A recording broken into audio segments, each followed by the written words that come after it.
முக்காடா போட்டுட்டீங்களா இப்படி சென்னைக்கு மேட்ச் எங்க போச்சு? Welcome back to gully cricketer. Chennai versus Punjab.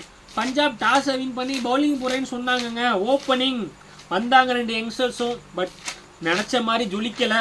But Brevis, குட்டி ஏபிடி, சாம் கரன் வேற லெவலில் ஒரு பர்ஃபார்ம் பண்ணாங்க. சாம் கரன் 50 போட்டுட்டே இங்கிலாந்து டீமு என்னை கால் பண்ணுங்கன்னு சொல்லி வேற லெவல் ரிப்ளை கொடுத்தாரு.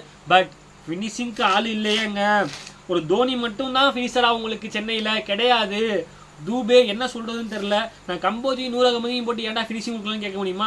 செகல் போட்ட 19வது ஓவரில் 4 விக்கெட்டுங்க. அடுத்த ஒரு விக்கெட்டு, அங்கேயே மேட்ச் முடிஞ்சிச்சு. எப்படிங்க ஒரு 180 இருந்த டீமு, 5 விக்கெட் இருந்த டீமு கடைசி 4 ஓவரில் 2 ஓவரில் 5 விக்கெட்டை விட்டு 11 ரன்னு 10 ரன் அடித்தா எப்படிங்க ஜெயிக்க முடியும்? ஒன்றும் சொல்கிற மாதிரி இல்லைங்க. ஆக்சுவலாக ஷாம் கரன் வேறு லெவலில் கொண்டு போனார் மேட்சை. மிடில் ஓவரில் எப்பப்பெல்லாம் ஆக்சிலேட் பண்ணுமோ அப்பப்பெல்லாம் ஆக்சிலேட் அழுத்தி ப்ரீவிஸை வந்து நல்லா சப்போர்ட் பண்ணி இதுக்கு மேலேயும் என்ன பண்ணதுன்னு தெரில.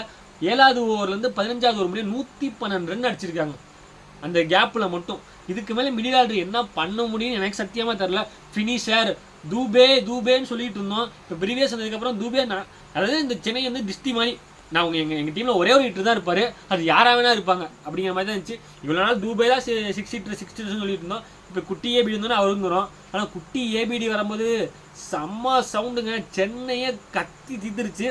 தோனிக்கு எப்படி வரவேற்பாங்க அந்த மாதிரி வரவேற்பு இருந்துச்சுன்னு நான் நினைக்கிறேன். உண்மையிலுமே அவர் அதுக்கு நல்லபடியாக ஆடி கொடுத்தாரு. ஆனால் கேட்ச் ஒன்று பிடிச்சா இருப்பாருங்க மனுஷன். அந்த கத்துக்கும் அந்த கேட்சுக்கும் ஓகேடா ஃபுல்ஃபில்றாங்கிற மாதிரி போகலாம். ஆனால் அதுக்காகலாம் 2 பாயிண்ட் தரமாட்டாங்க. பட் வேறு லெவல் கேட்ச். என்னை பொறுத்த வரைக்கும் பெஸ்ட் ஆஃப் த கேட்ச் இந்த ஐபிஎல் நான் அதை சொல்லுவேன். ரொம்ப மெச்சூர்டாக அந்த கேட்சை பிடிச்சாரு. பட் ஃபீல்டிங் ரொம்ப இம்பார்ட்டன்ட். பத்திரானாவை தூபேவெல்லாம் சிஎஸ்கே எங்கே ஒளிய வைக்கிறதுன்னு தெரியாமல் இருக்காங்க. அந்த மாதிரி மகா மட்டமாக ஒரு சைடு டாப் கிளாஸ் கேட்சஸ் பிடிக்கிறாங்க, இந்த சைடு மகா மட்டமான கேட்ச் பிடிக்கிறாங்க. 190க்கு ஆல் அவுட் ஆனாங்க. 191 அடித்தா வின்னு வந்தார் பெப்சினும் ஆரியாவும். போன மேட்ச் 100 அடித்தா ஆரியா என்ன ஆரும் பாரியான்னு பார்த்தா அவர் அவுட் ஆகிட்டு போயிட்டாரு.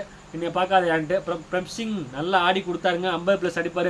பட் கேப்டன் ஸ்நாக் ஸ்ரேயஸ் ஐயர் மேட்சை முடிச்சு கொடுத்துட்டு போயிருப்பாருன்னு நினச்சேன். பட் கடைசி அந்த 19 ஓவரில் இன்சைடேஜ் ஆயிடுவார்.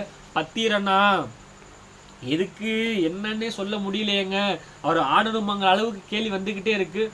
10 ரன்னா ஓவரெலாம் கண்ணா மூட்டை அடிக்கிறாரு ஸ்ரேயஸ் ஐயர். கண்ணை மூட்டைனா என்ன சொல்கிறது, கண்ணா பின்னான்னு அடிக்கிறாரு அப்படி சொல்லலாம். வேற லெவலில் அடித்து கிழிச்சிட்டாரு. 100 அகமது, அவர் ஒரு ஜடேஜா. அதாவது அவங்க இதில் வந்து டாப் பவுலர்ஸ் பார்த்தீங்கன்னா 3 பேர். 100 அகமது, ஜடேஜா, 10 ரன்னா. பட் அவங்களே ஜொலிக்கலைங்க. 100 அகமது 1 விக்கெட் எடுத்தார், ஜடேஜா 2 விக்கெட் எடுத்தார். பட் தேவையான டயத்தில் எடுக்கணுங்க. எனக்கு என்னான்னு சொல்லிட்டு கடைசியில் விக்கெட் எடுத்தா ஒன்றும் பிரோஜனமே கிடையாது. இந்த 190லேருந்து ஒரு 30ஓ ஒரு 25ஓ ஒரு 20ஓ அடிச்சிருந்தா கூட மேட்ச் நம்ம கையில் இருந்திருக்கும். 200+ சேஸபிள் என்னைக்குமே கஷ்டம். எஸ், போன வருஷமும் இதே சென்னையோட இதே பஞ்சாப் தான் 201 சேஸ் பண்ணுவாங்க. இருந்தாலும் 200 மைண்ட் செட்டே வேற லெவலில் இருந்திருக்கும். பட் தப்பு மேலே தப்பு பண்ணிக்கிட்டே இருக்காங்க. ஃபீல்டிங் சரியில்லை, அவங்க நம்பிக்கை வச்ச பவுலர் சரியில்லை.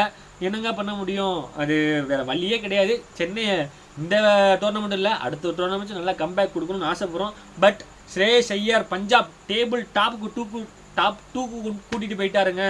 அதாவது இப்போதைக்கு நறுக்குன்னு இருக்குது அவங்களுக்கு. அந்த மலையாள கேன்சல் பண்ணதுக்கப்புறம் 13 பாயிண்ட் ஆகி டாப் 2ல் இருக்காங்க. என்னை பொறுத்தவரைக்கும் இந்த மேட்ச்சில் வந்து மேன் ஆஃப் த மேட்ச் யாருக்கு கொடுக்கலாம் பார்த்தீங்கன்னா, ஸ்ரேயஸ் ஐயரா, யூஹி செஹலா, இல்லை ஹர்தீப் சிங்கா, யாருக்கு கொடுக்கலாம் நீங்கள் சொல்லுங்கள். நான் என்ன பொறுத்தவரைக்கும் ஸ்ரேயஸ் ஐயர் தான் கொடுப்பேன். ஸ்ரேயஸ் செகல் 4 விக்கெட் எடுத்தார், நான் இல்லைன்னு சொல்லல. தோனியை ஒருத்தர் எடுத்தார். மற்றபடி இந்த கம்போஜ் 100 அகமது அவங்களால லிஸ்ட்டில் சேர்க்க முடியாது. நானால ஸ்ரேயஸ் ஐயர் கொடுப்பேன். நீங்கள் யாருக்கு கொடுப்பீங்கன்னு சொல்லி கமெண்ட் பண்ணுங்கள். இந்த வீடியோ பிடிச்சா லைக் பண்ணுங்கள். ஐபிஎல் பார்க்க உங்கள் ஃப்ரெண்ட்ஸ் ஷேர் பண்ணுங்கள். மறக்காம நம்ம சேனலை சப்ஸ்கிரைப் பண்ணுங்கள். அது மட்டும் பண்ண வேண்டியதுங்களா? Thank you guys.